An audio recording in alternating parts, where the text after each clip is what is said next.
Alright guys, today I want to show you a very special game. A very short game, but a very special one. I got to brawl in my Kremlin in ranked battles. And there's one very unique maneuver I made that was possible for a couple of specific reasons. But I want to talk about how you can play ships that traditionally struggle on broadsiding the enemy at close range. Right, so these are ships like Yamato, Kremlin, Thunder, Conqueror to a certain extent. Anything with a raised above water citadel that's pretty easy to hit. When you get into a really close range brawl, obviously if you show your broadside, they're just going to dev strike you off the map because you have a really easy to hit citadel. So I'm going to end up in a situation against an Ohio where I have to do this broadside to broadside cross kind of thing, which is really fun. And I did it in such a way that there was no possible way for the Ohio to citadel me.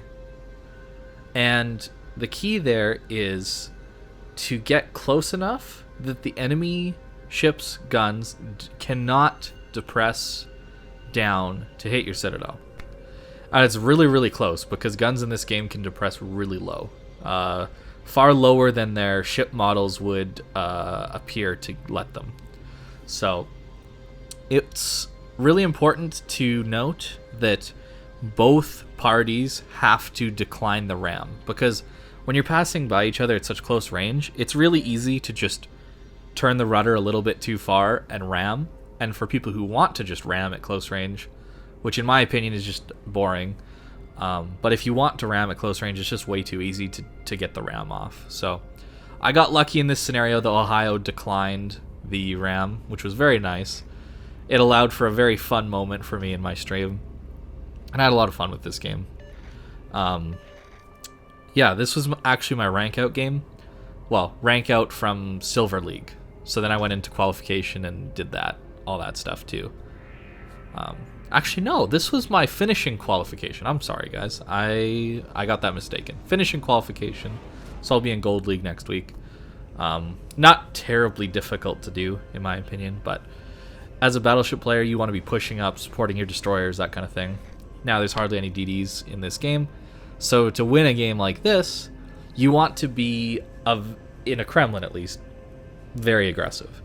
You want to take the fight to the enemy and use your skill and superior aim and positioning to win your flank. So here I'm actually assuming that there's only going to be like 2 ships. That's wrong. There's like 3 here. But that's okay. We can deal with it because it's a Kremlin. And this is a ship that I have kind of written off for the last like 6 months. I've found its dispersion to be really wonky. The meta just isn't good for a battleship with only 20 kilometers of range. So I've kind of written off this ship, but I've had a lot of fun with it in ranked. So if you're kind of struggling with the ranking up and ranking out experience, I would give this one a go if you don't have a ship like Ohio or I actually really don't think Thunder is good for this season, because being aggressive and tanking for your team, taking ground, all that stuff is really important to win rank. So I don't think Thunder is a very good pick at all. But Kremlin's a very, very good one, I think, for this season. So I think you should definitely try it out if you want to play Battleships.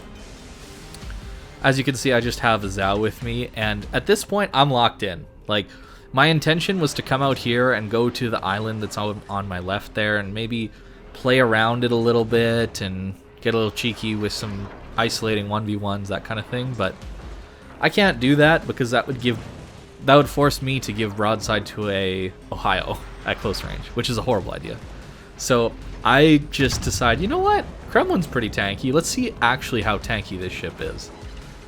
So we just full send it into these 3 ships, which is a lot of fun. Something to note, you might think Ohio secondaries aren't very good, but he actually, in the short amount of time that he's been secondarying me, he deals around 20,000 damage in raw secondaries. That's not counting fires at all. So you cannot underestimate Ohio secondaries at longer ranges. At these closer ranges, you'll see he's hitting mostly my bow and my guns, so he'll deal less damage. But at longer ranges, when he hits superstructure, oh boy, that's a lot of very accurate firepower. And in fact, he switched to HE with his main guns. Both Thunder and Ohio shooting HE, by the way. Which is the right choice, because I'm bow in, and that's tanky. So we get a Citadel on the Thunder, Citadel on the Ohio, and here is the really crucial thing to take note of. The Ohio, because he was full health just a second ago, was not looking to ram. He sees me in a weaker position than he is, so he wants to stay alive. And me, I hate rams, so I go as close as I can to him without ramming. So, you know, I do the usual pre-turning my turrets. I mean, my guns aren't going to go that low. His don't either. So I get a few full pens, knock a turret out. He deals like a little bit of overpen damage to me. I don't think he necessarily is used to the broadsiding thing. But regardless, we managed to stay alive because we got so close that he couldn't depress his turrets enough. And now we've got ourselves a Thunderer who thought we were going to just ram. And this Thunderer is caught out. He's stationary, and he's about to be flat broadside to a Kremlin at 4 kilometers. Anybody want to guess what happens? Yeah, it's 64,000 damage in one salvo. Lots of fun. I was having a great time playing this game, especially because I was so kind of tilted from just playing ranked for so long. This was a relatively long stream I was doing, so ranked gets frustrating, as we all know. So I think this was a really great example of close range brawling and positioning. Because it's so rare, I feel like a lot of people don't necessarily know how to do it. And again, the reason I turn here to the left so sharply is to deal with the Ohio that's shooting me from spawn, right? It's all about knowing what your ship is capable of, what the enemy ship is capable of, and where the threats are coming from. And because Kremlin has good concealment, we can kind of just sit here and cap out if we want to, but there's a Petro at max range. May as well just throw a shot over there to see what we can do, you know? It's a Kremlin at long range, so it's probably not going to deal that much damage, right?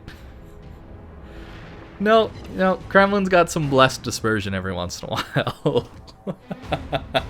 So, I think if you want to win games in ranked, you want to be taking the fight to the enemy team. So, in this case, this was a very extreme example. This is not what I was doing every game. But what I was doing is I was pushing up aggressively to support my destroyers wherever they're going. Because if we can win the DD fights, that basically guarantees a win. Because destroyers are the people who are going to gain ground for you. They're going to get capture zones for you. It's just really important to get map control and cap control for winning a game.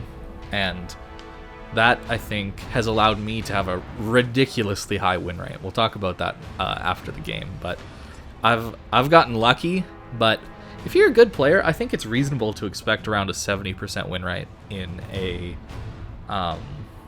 7 vs 7 ranked.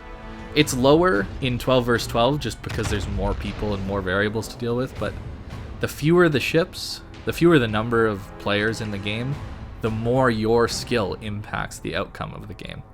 And you can see in this one, we absolutely crushed them.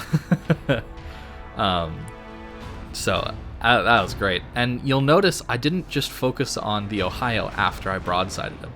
I left him for my team to deal with, because I knew if I turned to get my guns on him and probably turned broadside to a Thunderer or an Ohio, that would not have gone well. So that's why I just kind of ignored the Ohio, let my team deal with him for now, turned behind the island, kill the Thunderer. It was a bit of a calculated play, but also a very YOLO all-in kind of play. And Kremlin is one of those ships that can do these things because of how tanky it is. As you can see, we've got 2.6 million potential damage this game, which is just nuts for a short, fast, close range fight like that.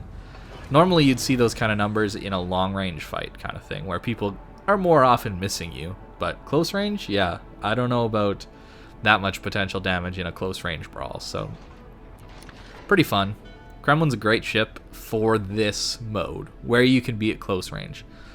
I don't know about it at long range so much, so if you're thinking of playing this ship and then playing it long range, I'm probably not suggest that. But if you want to push in and have some fun, definitely give Kremlin a look. Now here, I just want to point out at how low the turrets go in third-person view, and then as soon as you get into your binocular view, the guns actually raise up a little bit. You see that? And that's the lowest your guns are really going to shoot. So keep that in mind when you're broadsiding enemy ships. It's something to know.